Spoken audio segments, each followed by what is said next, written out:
আপনার নামটা কি বলুন? রিয়া চৌধুরী। জোরে একটু। রিয়া চৌধুরী। রিয়া চৌধুরী। আচ্ছা, কোথায় থাকেন? UP junction, Gorakhpur. আচ্ছা আচ্ছা, আপনার কি সমস্যাটা হয়েছিল? আমার সমস্যা ছিল পায়ের যন্ত্রণা, হুম, কোমরে যন্ত্রণা, আচ্ছা, মুখে দানা ছিল, মানে ব্রণ ছিল। হ্যাঁ, ব্রণ ছিল। আচ্ছা 8 বছর ধরে আমি ওষুধ খাচ্ছিলাম, আচ্ছা, আমার ভালো হয়নি। হুম আমি ওষুধটা খাওয়া চালু করেছি, হুম। খাওয়ার পরে 1 মাস খেয়েছি, আমার মুখ পুরো চিকনা হয়ে গেছে। কোন ওষুধটা? ভালো কোন ওষুধটা দেখি? এই ওষুধটা খেয়ে আচ্ছা, 1 মাস খেয়েছি, হুম, আমার মুখ ভালো হয়ে গেছে, ব্রণ মিটে গেছে, আচ্ছা, এখন ভালো আছি, হুম, আর যন্ত্রণা নেই।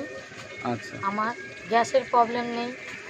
অনেকটা নানান জাতীয় আমার পরিষ্কার মতলব কষ্ট হচ্ছিল, আচ্ছা, শেষের দিকে আমার আর কোনো কষ্ট নেই, আচ্ছা, ফুর্তি আছি এখন। হুম, আমার এই এখন বেস্ট আছে এই ওষুধটা। আচ্ছা। আমি তাহলে একটা কথা আপনাকে জিজ্ঞাসা করি। অ্যাকচুয়ালি আপনার মতো যে সমস্ত মহিলারা ভুগছে বা কষ্ট পাচ্ছে, বলতে চাইছেন? বেটার আছে, আমি কাল থেকে 3 জনকে বলেছি, আচ্ছা, আমি বলেছি আপনারাও খান, অনেক আরাম আছে। হুম, আমি অনেক পয়সা ডাক্তারকে দিয়েছি, অনেক পেরেশানি হয়েছে, আমার ভালো নেই, এখন আমি অনেক ভালো আছি।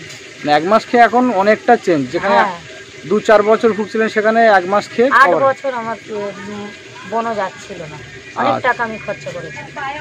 আচ্ছা আচ্ছা, পা ফুলে যেত, যন্ত্রণা করতো, গাঁটে গাঁটে যন্ত্রণা করতো, সব এখন ওকে। নর্মাল। বলুন রকিং রেনেটাস। রকিং